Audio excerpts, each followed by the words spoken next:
Great morning or great afternoon, depending on what part of the world that you're in. Welcome to today's topic. I am Naya Powell, founder and CEO of Utopia Spa and Global Wellness. And we are here today joined by our amazing mindfulness and meditation instructor, Luna Sharma. Thank you so much for joining us today, Luna. Thank you, Naya. It is wonderful being here, and what a great topic we'll be talking about. So, very close to my Yes, yes. So today we're actually going to be talking about the topic of processing grief in a world of chaos, change, and trauma. So, as we know, the news headlines have been filled with things that just cause us stress, anxiety, adding to our already overflowing bucket, right, of things that we're grappling with as we are in to year two of dealing with our global pandemic and as you're calling it, the silent pandemic, the silent pandemic, the silent crisis around our mental health and our mental wellness. And so we're going to have this conversation today. I hope that many can join us and join in to just kind of let you know what you're in store for, a little bit more about who we are as individuals, a little bit more about Utopia Spa and Global Wellness and how we can really help you with your wellness and self-care individually and corporately. And then we're going to get into this topic, of really unpacking just the sudden changes that we're constantly facing, some, tips and strategies to really address the grief, the trauma. And we think about grief, a lot of times we think that's associated with, death. But grief shows up in a lot of different ways. So we're going to even unpack that. We're going to do a little mini mindfulness exercise. And we are also going to open it up for Ask Us Anything. So feel free to jot down as you're going along. We also love to invite you to elevate your utopia. So that might mean you grab your favorite mug with some coffee or tea. That might mean that you incorporate a little aromatherapy. Let's make this time all about you. This is a live well lunch break during our Utopia talk. And maybe you even grab your journal so you can take some notes with things that are resonating with you or just some wonderful takeaways and strategies throughout today's conversation. So let's get into it. I already shared that I'm the founder of Utopia Spa and Global Wellness. And why don't I just kind of take a moment, Luna, for you to share a little bit more about yourself and your background. You're doing phenomenal work with us as a mindful instructor. You're also doing a lot of work in Philadelphia, really helping people through grief and trauma and crisis through mindfulness and meditation. So tell us a little bit more about you and what led you to this work and the work that you're doing. Thank you so much, Naya. I'm just going to jump right into it. So, as you know, my name is Luna Sharma. I am a mindfulness coach. I am a mind-body integrative therapy practitioner at in Philadelphia. A shout out to my center, FBCN. They're doing some great work in Philly, Southwest Philly in particular. And I believe that the work we're doing there is now relevant everywhere with all that is going on, and all forms of trauma and grief, all spectrums of trauma and grief that is showing up. We all are just bottled up human beings, just about managing to keep ourselves afloat. Again, as you said, Naya, grief does not have to be very dramatic, very crazy. Grief can show up in all forms. Grief could be something as trivial as changing a new job, changing location. And then obviously we know the extreme end of grief. So my and our effort in this session is just to sort of help you be okay and understand that no grief is trivial, and it is absolutely okay to feel what you feel, to have those emotions that you have, and through mindfulness practice we're just going to help you navigate them, because I know it's hard to say heal and we all the buzzwords that are going on. Sometimes it's okay to just be in the journey of healing and trying, so it's kind of simplifying the whole process. It's understanding. But coming back to me, the reason I came into this was completely, I believe in destiny, and that's what it was. I've had many avatars in my life. I've had many opportunities to work in all sorts of places, but as cliche as it may sound, this ended up being my calling. This is where I'm most comfortable with. This is something that I feel grounded and also lucky in some ways that I found this place, a platform, a way to help in the healing, in whatever way I can.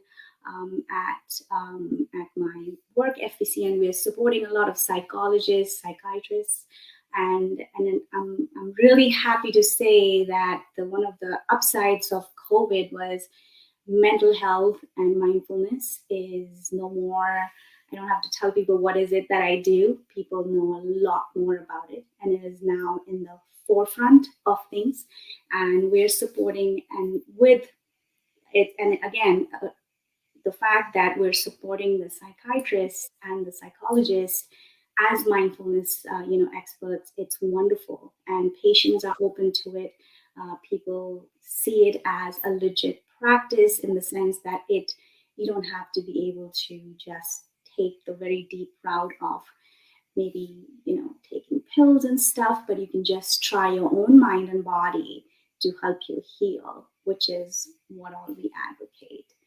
So I hope that answers your question. And yeah, I'll pass it on to you, Naya.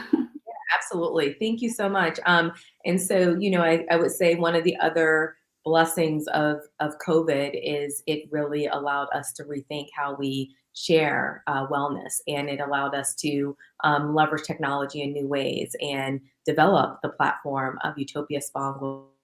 And that's how we became connected. Even though geographically we're not in the same place, in the very beginning stages of our launch and relaunch, you became a part of our mindfulness instructor team and have done and led multiple amazing sessions and talks with us. So we thank you for that. And so as we talk about this topic of mindfulness, a lot of people know what it is, and there are some that might still be a little new to it. And so, just to unpack, mindfulness is really the human ability to be fully present, to be in tune with what's happening around us, our thoughts, what's happening in our body, how we're experiencing the world internally, externally, and how we are reacting. And better yet, when we're mindful, we're being responsive. And so, do you want to add anything to that, Luna? Absolutely what you said. With Utopia and the fact that you've taken it out globally, I mean, it's no more limited to where you are and being local. And it's such a great example of what we do, Naya, that currently maybe our listeners from pretty much all over the world with all sorts of timelines and time of the day. And isn't that wonderful? We could be sitting anywhere and we could still find the like-minded people. We can find the support that we need. And it's thanks to, companies like Utopia, which is taking it global, having instructors from all over the world and helping in the healing, and that's just a wonderful thing. And absolutely, it's a collective effort. It's collective wisdom, if you want to call it that way, that we are able to bring together and and just get to someone who might need it right now, who's just Right probably now. at work and they're on their lunch break and had a tough day. And hopefully we're able to say something today that just makes them a little tiny 1% better. And I will call it a very successful talk right now. Absolutely. Absolutely. And so I'll just really quickly share a little bit about who we are as Utopia Spa and Global Wellness. We've touched on it, but we are basically a digital wellness platform that makes global wellness experiences available to you anytime, anywhere, with both live instructors and close to 500 different classes and different categories on demand. So we are combating the global burnout epidemic that we're all living through globally at this point. We also are focusing on the future of work and wellness. We know that in order for companies to be successful, we have to be successful. And we think about success, it's not necessarily a title and a job, but it's just really being in a space of being whole and to be in a space of well being and to have the tools as we're dealing with so many things to be able to reach into, our access, our platform of mindfulness and meditation, of yoga, of Pilates, of cultural movement. We want to start moving our body and feel a little fun, which is really good for our mental health and wealth as well. So we have Zumba, we have Bollywood, belly, Latin, reggaeton, Afro beats, dance moves, and then we have HIIT classes and more intense cardio workouts, and we have our wellness workshops, for corporations and retreats. So we really have a holistic offering around wellness in life and in the workplace. And something that makes us very unique is that we have a multicultural approach to wellness to promote mindful inclusion, diversity, and belonging. So, a little something for everyone where people from all over the world can see themselves. So that's important to us. And how we're helping organizations, we're helping them with talent retention, recruitment, and productivity goals. And we're helping individuals like me, you, Luna, our family members just show up as their happiest and healthiest selves every day. So I want to share this stat with you all. And this is a stat by the World Health Organization. So basically, mental health challenges such as anxiety and depression are costing the global economy over $1 trillion a year. And so, we're really seeing the impact of this on every level. And we really want to talk about, when we see what's happening in the headlines, when we see everything from the political climate to what's happening with, war, to what's happening with COVID, and we're not even, if you realize, we're not even talking as much about the number of people that are impacted by COVID or the lives that are lost anymore. And so people are dealing with just kind of this sudden burden of grief and not really ever having to experience all these things just kind of piled up on top of regular life, right? So I was facilitating mindfulness at my prior tech employer, Red Hat, every week on Wednesdays. And life was stressful then. And that was, gosh, in 2018 when I left.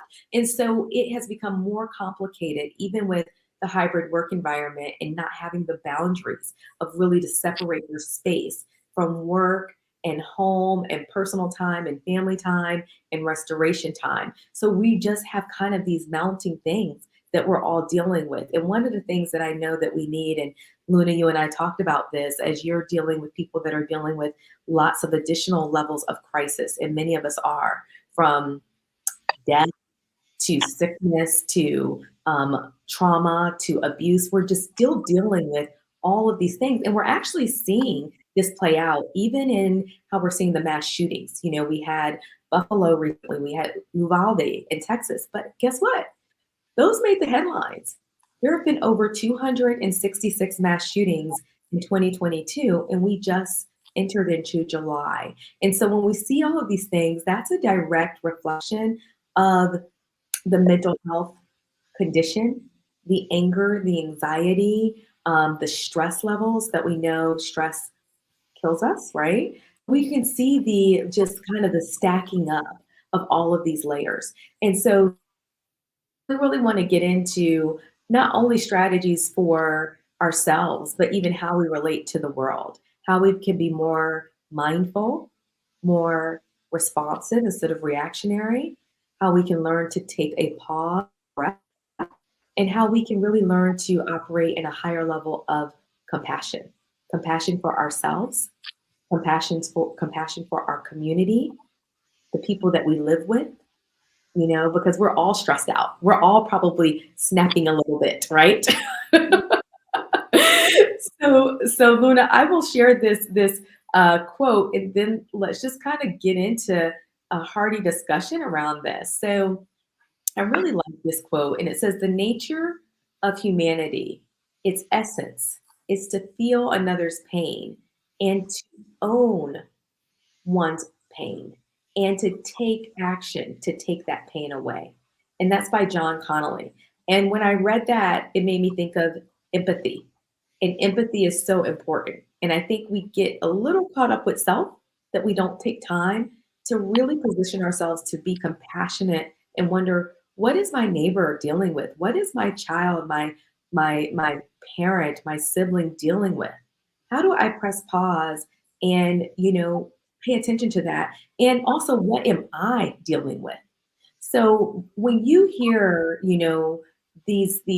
these kind of sentiments that you hear, with even some of your clients, and you pay attention to what's happening in the world, Luna, unpack for us what grief shows up like and what that looks like, and unpack for us what compassion and showing compassion for self and others looks like. Absolutely. Naya, I will.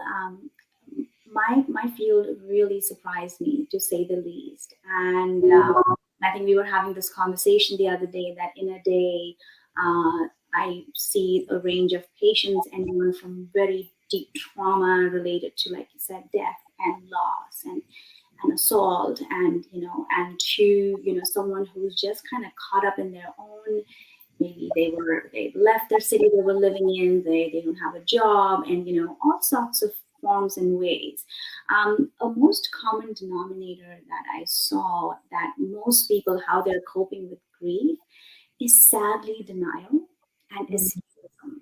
And with social media, I don't mean to point fingers at social media. It has some great benefits as well, but there are parts of it that um, people just kind of get on it. They just project this beautiful, wonderful life they have. They get their likes and followers, and then they're like, okay, great, this is good.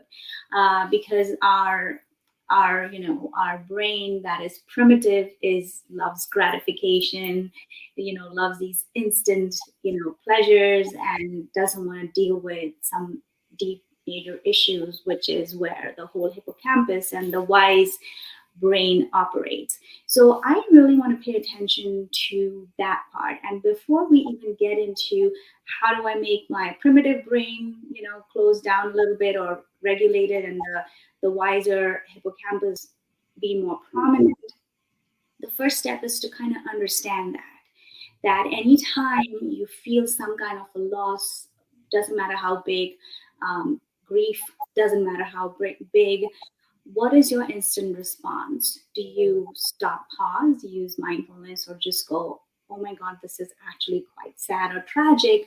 Or do you just kind of pull out your phone, buy the next thing, you know, like the next video, get yourself into that good place and just sort of move on? And that is something that I have been asking my patients and my clients, that take a pause right there. And as you mentioned, the empathy, and the empathy only gets built when you are actually ready to immerse yourself in some sort of, doesn't matter good or bad, but some kind of sort of deep acceptance that this is actually not good, and I'm really feeling the sadness.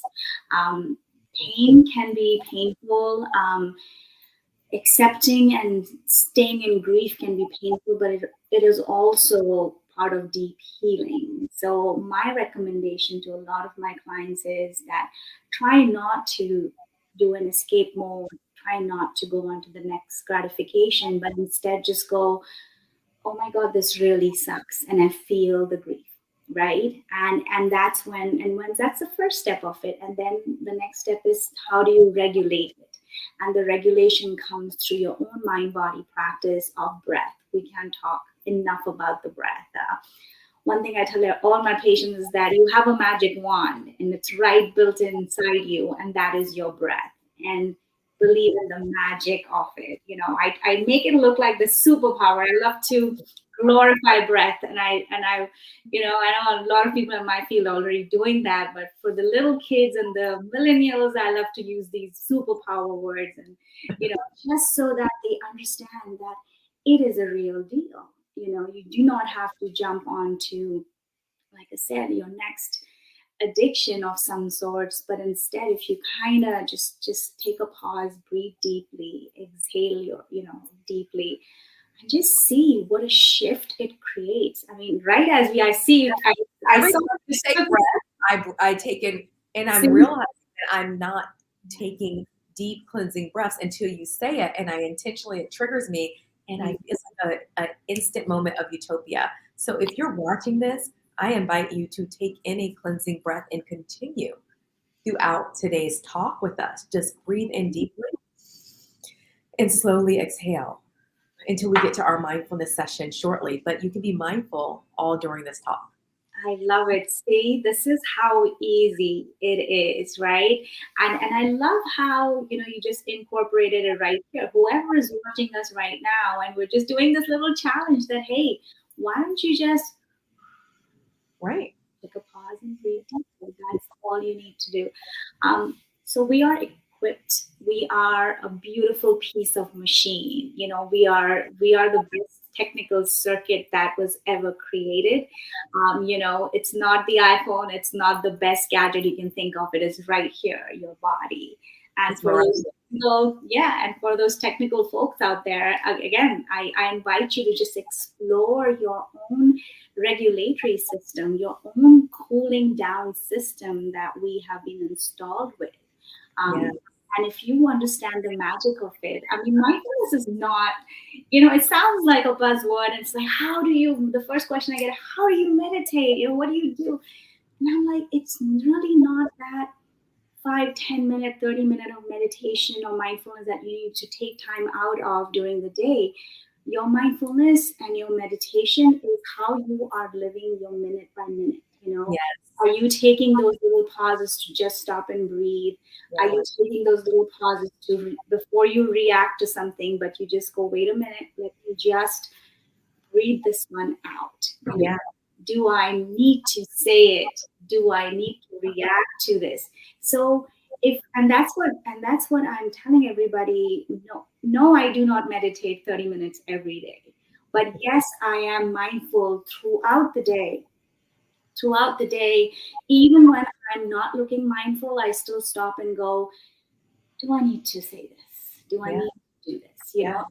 Like that. It is literally that easy. It is like, let me say this, Maya. Every time, how about this? We do another challenge. Every time someone decides to pick up their phone today, how about you take a deep breath and exhale out and then do it?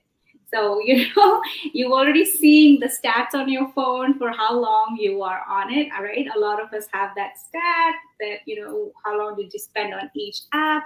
So now if you add just breathing deeply every time you go on Facebook, Snapchat, Insta, and just combine it, right? Habit bundling. Like we want to make it simple here at Utopia. We want you to find your mindfulness every day and then come and join us for the wonderful, offerings we have, from dances to Zumbas to Bollywood to meditation to mindfulness, and just make it like a day-to-day living. A lifestyle habit. We really want it to be a lifestyle habit, which is why we call mindfulness, and you'll hear people that are yoga practitioners call it a practice, right? Because the more we practice it, the more intentional, and then it becomes just becomes a habit, and habits shape our lives, right? And so I love what you said, Luna, when you said, basically, do I meditate every day, 30 minutes? No, but you're mindful all throughout the day. So it is the way that you're living. And even when you said you think about, do I need to say this? So that's really, really a beautiful manifestation of someone that is mindful. Even when we're mindful, we also are subject to stress and not always getting it right. So this has been a stressful time and season for probably everyone living. Certain days are better than others. And there are times that even I might react when I'm exhausted and I'm tired and I've had layers of stress, and maybe this didn't go right or this didn't go as planned. And then I have to come back and think about, as I reflect and I'm mindful about my day and what took place that day. And because I'm a practitioner of gratitude, which is also a mindfulness practice, is being present with things that are happening in our life. And even the things that don't go great, even those things that are causing what we call trauma or pain or those sudden changes, we call that the stimulus. We always have control of the response. We don't always have control of the stimulus of what someone else does. They're cutting us off on the road, or that colleague that is trying to gaslight us, or maybe even in our personal relationships. But we do, and we do. The beautiful thing is we can be mindfully responsive, we can be intentional in our responses, and then we can even reflect on how we've responded to all of the curveballs that are happening and say, could I have handled that differently? How am I going to handle that next time? The next time, this situation comes up or another one of these tense conversations come up, I can pause and I can take that deep breath that you just talked about, Luna. I can pause and I can already be equipped with maybe some already prepared responses, even if it is, you know what? Let me get back to you when I have a chance to really give a thoughtful response, or let me get back to you so I can take a look at what I'm capable of doing right now. And I'll do my best to get in touch with you as soon as possible by tomorrow. Really, boundaries are also a huge part of us being healthy. Boundaries at home and in work, and as we talk about, they're now all blending together. So boundaries show up in so many different ways. Sometimes it's just putting your phone on do not disturb so you can get a good night's rest, because restoration is also rest is a part of restoration, which is essential in our mental well-being and our mental state. And even depression can be, exasperated by how exhausted we are. And I'd like for you, Luna, to talk to us a little bit about. I want people to understand what stress does to us. I want people to understand that 80 to 90% of death and disease, us dying and chronic illnesses, is caused by stress. So again, stress can be caused by any sudden change. So when we're seeing the news headlines, we're seeing that laws are changing, when we're seeing there's violence erupting, when we're seeing more people have died, when we're seeing that we could potentially go into a recession, guess what? All by ourselves, we can't change that. However, we can choose how we respond. But I want us to understand what it does to us when we overload and we don't have proper boundaries. And the proper boundaries can say, you know what? I don't turn on the news first thing in the morning or late at night. Or I don't have extended conversations with people that are triggering me. Or you know what? My boundary is I am going to immerse myself in relationships that are going to be helpful for my grieving process. And if I don't have friends and family that are healthy and they're toxic, then you know what? That means maybe I join a support group online. Or maybe I join Utopia Spa and Global Wellness and partake in a class. Or maybe I go for a walk. Maybe I just take a few moments to turn on my spa music on Pandora or YouTube or whatever it is and sit outside on my porch or my step. So, Luna, talk to us when we talk about trauma, when we talk about sudden change, we talk about grief. What does it do to our brain? And I know it changes it, but I want you to talk about it. And what does mindfulness do to our brain to help restore? I love it. I love it what you're saying, and I love the boundary part. I'm just gonna come back to the but let's start with what does stress do to us. Um, I always compare stress with trauma, and the reason being, it's imagine you have a scab, you have a wound, right? And stress is you picking on it each time Mhm, mhm. till you think it's such a deep wound that it shows up in this gash. That was that was just it didn't happen over time. It was just that constant picking from all areas of your life. And boundaries are so important because those are those little micro stresses, Naya, that we tend to ignore, or we think it is what it is. That's how family is. It can be better if you're a parent. That's how stress goes. This is what parenthood is. Or a very difficult family member. It could even be, your parents to whoever, and you just think of them as it's nothing. But like I said, these micro stressors that you let them happen to you without maintaining boundary is Mm, actually creating that big gash, that little picking on your wounds that you have deep in. And it's that little permission and a little, you kind of allowed it without really thinking deep. So this is something I want you to think about today, that what are your micro stresses in life that you think are not even important? Because sometimes I say this, like, a lot of people love to blame workload and what's happening at work. Understandably so, we are spending a lot of time, but it is also what kind of support do you get when you get home, right? Yeah. When Yeah. you spend your 8 hours at work, and if you come home, and if, say, you're a mother, or you're a parent who just has to, be taking care of little kids, or an ailing parent, or, we can have all sorts of family dynamics, then that's stress too. And that's going to take up everything. And yes, we can blame a lot at work stress, but what about the home stress? We don't do nothing about it. We literally accept it as this is just how it is.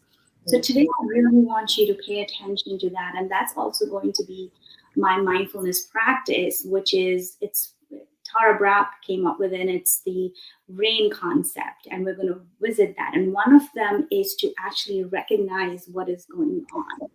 And Mhm. what, so this is, we already know this is what stress does to you. It creates your little scab, your little wound, into a big gash and a deeper wound. What mindfulness does is that it stops you from picking. It's that little urge that goes, you don't need to pick, right? You don't need to do this. Is that conscious understanding? It's your wise guy, it's your inner voice, which is very much there. Mindfulness is just kind of helping you listen to it a little bit more. It's kind of telling you, no, you don't have to do this, or no, you don't have to say this, or you know what? How about you say no to this today, right? So it's very deep living. It's the I always want to, like, we miss the bigger picture when we kind of don't pay attention to these little micro things that are happening around us, right, Naya? And Um, this is what I want to pay attention to, is that pay attention very closely today, how your days pans out, and what are these little things that, deep your inner voice says that this is going to be a stress maker, but you go in a denial mode, or, oh, I'm going to just accept it that way. And when you do that, you're right there being mindful. Right. Absolutely. Absolutely. I love so much of what you just said. And it made me even think about when you talked about like home life. That has been very difficult for people, especially during COVID, because a lot of us are, working from home. It really put a strain on it amplified and magnified, I guess, if there were relationships that weren't strong. There wasn't the getaway for a lot of folks, and we also saw the uptick of even domestic violence because of it. So some people got closer, some families got closer, and some became more strained. And because before there was an easier way to avoid, and even though COVID has settled down, it's not gone, but a lot of companies have not returned to work. So people are still dealing with trying to navigate, their personal home lives and those relationships with the stresses of the work life. And there really does need to be those practices. And one of the things that I did yesterday, and I was pretty proud of myself, even though I had such a my days are usually very busy. I didn't feel like I had the time, but I said, you know what, Naya, you've got to prioritize your well-being. I've been doing a lot of traveling. I've been doing a lot of help with family support. My mom recently moved, and I've been up and down the road a lot to assist. And so, with already a busy professional schedule, busy personal schedule, and I said, I've got to do this, or else I'm not going to be good for me or anyone else. So I didn't do a 15-minute walk. I did like a 35-minute walk. I did a mile and a half, and I even added in a little bit of jogging, which was huge for me because I had ankle surgery, and I even added in stretching. And that's not something I usually do. I usually do like one of the things, right? And I'm usually rushing. And I just said, you know what? I can't keep doing this. And so when we talk about what we need to put that mask on ourselves so we can be healthy and we can be well, I want you to take your pen and I want you to go ahead in real time to write down what are 1 to 3 things that you can start doing this week to commit to yourself, to commit to your own self care, to commit to your own self compassion. Because when you learn to press pause for your own well being, you're going to be able to not only show up better for others, but you're going to be more compassionate to other people and, just less cold and less not understanding and understanding those healthy boundaries. I understand that some people get mad at you when you have healthy boundaries. The fact that you might take 30 minutes out of your 24-hour day, some people might get mad at it. But Yes. just because unhealthy behaviors have become so, Applauded. what's that? Applauded, I said. They're applauded. Applauded and they're normalized. Just Mm. because it's normalized doesn't make it healthy. So I want you all to know, you may have heard this stat before, over 120,000 people in the United States alone are dying, and this is an older stat, so there's more now, are dying from work-related stress every year. So all of the grinding and working and you're burnt out, which is an epidemic we're dealing with. That's just why we're seeing that great resignation, and now it's slowing down because people are concerned about a recession. But it doesn't mean that they're still not resigning in their own way. Their body might physically still be clocking the clock, but it doesn't mean that they're showing up, they're productive, and they're performing. The stats are saying opposite. So it's just important from a workplace, an employer perspective, from a personal perspective, that we're cultivating our wellness. So with that, why don't we take about 5 minutes to do a little mindfulness, a moment of mindfulness. And I would love for you to lead us in that. And I just want to share a few benefits. And then after that, we'll just give you all an opportunity to ask us anything if you have questions. And then we'll get ready to close out with some strategies you can take with you. So, really quickly, some medically proven benefits of mindfulness. It improves your cognitive flexibility, your mental agility, your ability to process information and respond. It improves your memory. We all need it helps to reduce stress. It reduces rumination. You know how sometimes we get stuck and we keep thinking about that thing that traumatized us or hurt us, and those memories that maybe are not serving us. We can say, wait a minute, taking a mindful moment. I don't like the way this is making me feel. Why do I feel anxious? Why do I feel like my stomach is tightening? What is causing me to react? What can I do to replace that with something that's more positive, like just a breath, maybe just writing down our feelings? It also makes us have less emotional reactivity. So we're not going off, we're not slamming doors, we're not shouting, we're not road raging. And so these are just a few. So I'm going to hand it over to you, Luna, to take us through a mindfulness experience. All right, guys. So, like I was saying before, treat mindfulness as something that is just as normal as, checking your phone, right? Just checking your phone. That's literally the kind of attention you do. That just let it be something that just happens very naturally and gradually. So one of the techniques I'm going to use today, as it's popularized by Tara Brach, and it's the RAIN technique, and it's a very simple way to understand what is happening and just kind of tuning into the present moment. So I invite everyone to go ahead and first, a little grounding practice that I say is just awareness of wherever you are seated. Just take a pause and go ahead and just draw that breath. And the best way to draw it deeply is imagine you're drawing it from the base of your spine and let it rise all the way to the top of your head. And now release it. Release, exhale, just let it roll down and visualize the breath. What would breath look like? And that makes it kind of interesting. And now, one more time, see if you can use your whole body. And this time, go ahead and take a deep breath in and raise your arms if you feel like it. And let your hands rise all the way to the top. And this is where we're stimulating the vagus nerve. Give yourself a good stretch. Suck in your belly, hold that breath. And when you exhale, bring your arms down, relax, and arrive. If you haven't already, just go ahead and gently close your eyes or lower your gaze. It's completely okay if you're not comfortable closing your eyes. You can just lower your gaze. Just find something to anchor on. It may be the breath for you, becoming aware of the sounds around you. Another good way to be very, very present without wanting to change anything, just accepting all the senses that this moment is bringing to you. Go ahead and listen now to the farthest sound that you hear. Sounds around you, whether they are pleasant or unpleasant.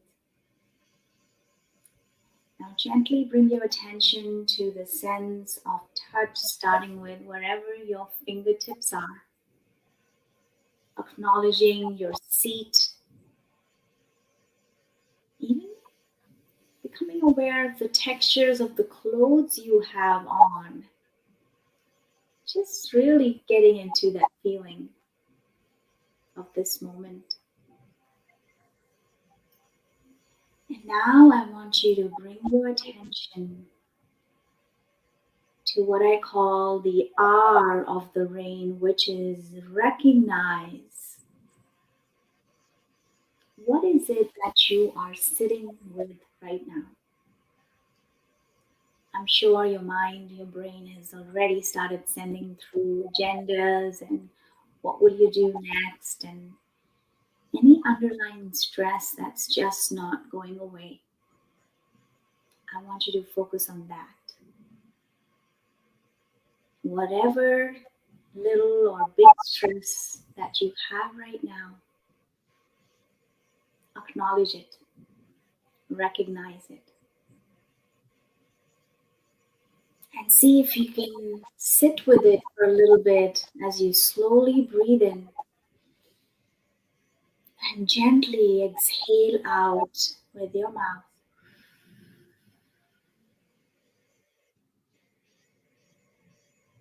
It's almost like a strange way of, for a change, just giving like an image to the stress, like it's someone who's just sitting next to you, giving it like a human like form and texture that, okay, high stress, I see you.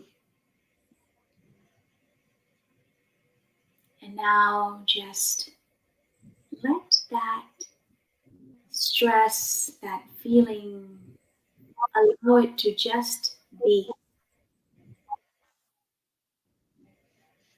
We get so used to pushing away the stress in denial, we don't want to feel this, that this practice is kind of accepting, yes, you are my stress, and I really feel you right now.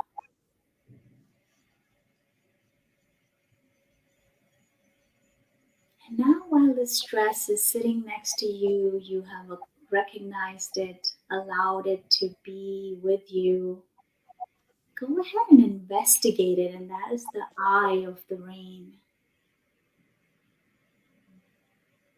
Why are you here?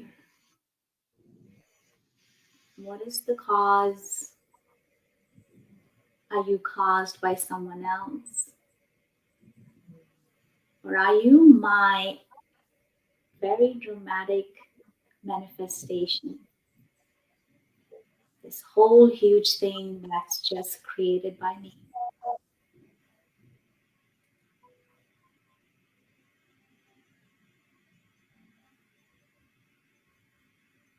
And see how it shows up.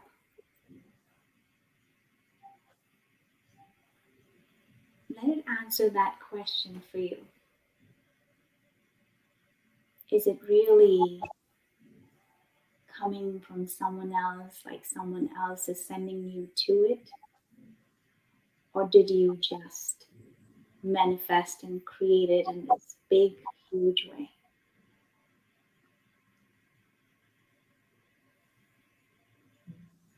And whatever your stress in whichever form, whether through someone else or created by you,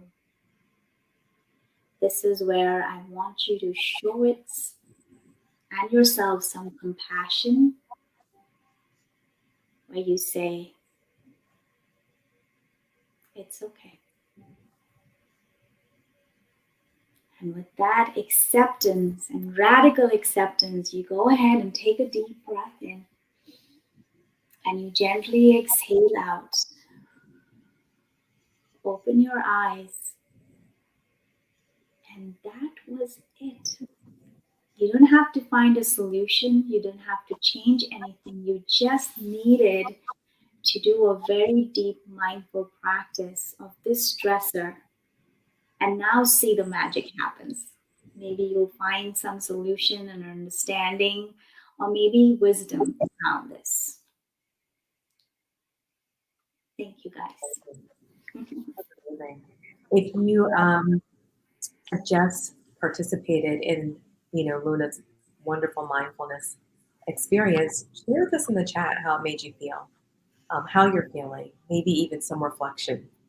And I know for me, as you were talking and you just kind of encouraged us to acknowledge the stress, I thought that was powerful. That's something we usually do.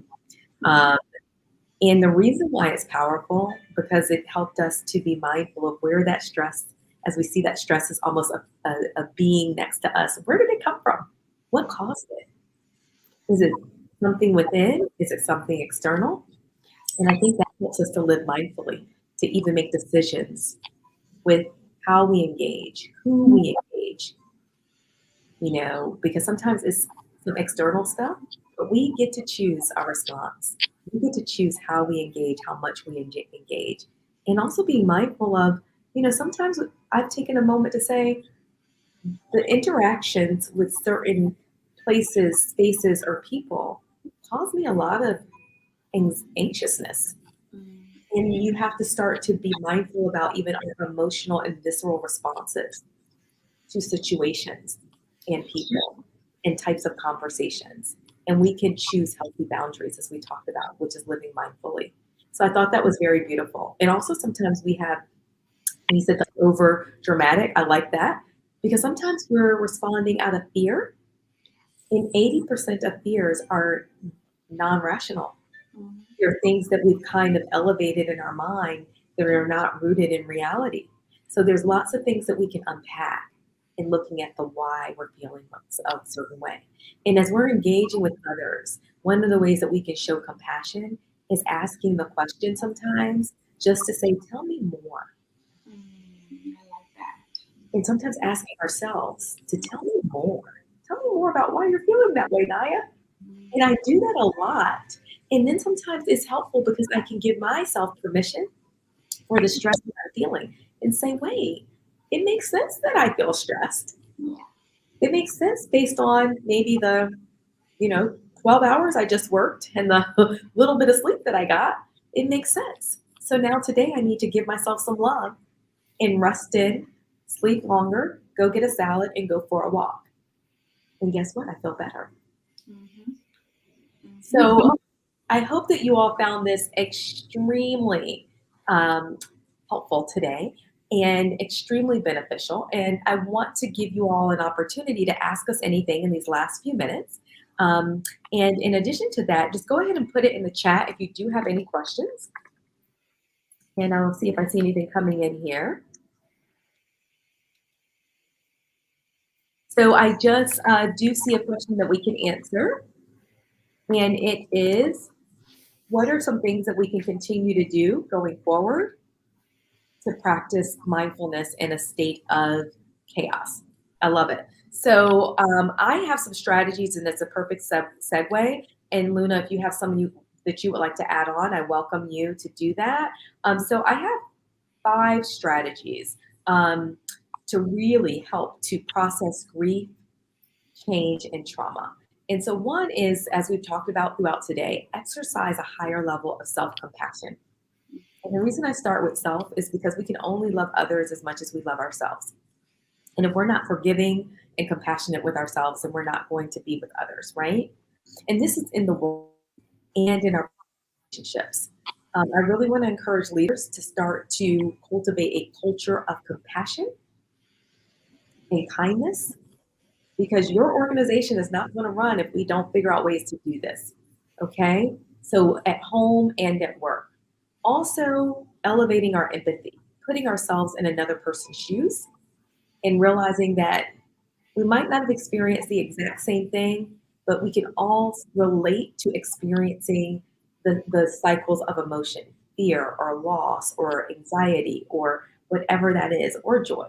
So let's start to understand other people and just saying, tell me more. Seek to understand by listening. Listening is more important than talking.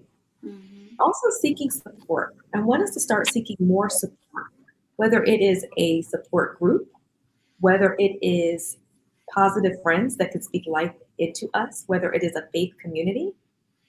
And let's also start moving our body, which is wonderful for our mental health and well being. And you can do that with us with a free trial at utopiasgw.com. So, Luna, do you have anything you'd like to add to those strategies? Yes, I'm just going to reiterate what I mentioned earlier. It's the little mindful moments that you do every day. Whether it is that little challenge. I always believe like bundling habits kind of, make things happen. And that's why the next time you pick up the phone to go on any social media, just take a deep breath. Maybe five good breaths, two good breaths, one good breath, whatever it is that helps you, just do it, and definitely self-care, taking time out, signing yourself up with Utopia, places where you are able to just unwind. And I always like to say this, and this is very powerful. You know how they say you are the sum of the five people that you are hanging out with or speaking with? In this day and age, something really powerful, and that is the plus side of social media, is that if you are maybe following these five people that Mm, really change your life, that makes up for those five people that positively impact you. So that is the plus side of social media. So choose choose it well is what I would say. Make it happen in a positive way. And that's mindfulness right there for you. I love it. I love it. I love it. Absolutely. And I want to just quickly add to that. During one of the most challenging seasons of my life, I had to seek out mentorship to Mhm. help me get through, and that season was going through divorce and relocating and rebuilding my life. And some of the people that were like my personal daily mentors are people I've never met in person. It Yeah. was through the podcast, it was through the books, it was through the XM radio, and I flooded myself with everything that could be healing and restorative, through my faith, through my mental well-being, through respected guidance and advice. And so I want to encourage you to do as Luna said and find positive influencers to follow since we're all on these platforms. And the Mhm. ones who are not feeding your soul and your spirit, unfollow. All Yeah, that's right. That's equally powerful. Unfollow. unfollow. So I would like to, as we get ready to close out, this is a beautiful precursor we wanted to offer to the world on this platform today. But I want to actually invite you to follow this up, especially for our corporate leaders, and even small business leaders. If you are an HR leader, a people leader, if you are a CEO, if you are a DEI leader, please make sure that you are also cultivating a culture in the workplace for your associates to invest in their self care and their well being. And that's a way for you to show compassion and to show that you really care about your organization. So join us. You can DM me via LinkedIn. Join us for our upcoming Workplace Wellness Lunch and Learn on July 20th. The culture of well-being is the future of work. It is free, but it is for people, DI, and HR and benefits leaders. And I will make sure that you get a free invitation. It is a lunch and learn. You will get lunch via gift card, a mini workshop, a mini mindfulness yoga session as well, and strategies to elevate culture in your workplace. And as we close out, I do want to just say share this with others, share the link, share the feed, and continue to join us and join our community at utopiasgw.com. Join our free trial, partake in our wonderful wellness experiences. We have live classes 5 to 6 days a week, and we have an on demand library of various types of wellness and workshops and retreats available to you. Okay, so in closing, this quote is by the Dalai Lama. There is nobility in compassion, a beauty in empathy, a grace in forgiveness. And so continue to just practice these values of compassion, empathy, and forgiveness and make it a Utopia living day. See you soon. Thank you, guys. Bye, everyone. Bye.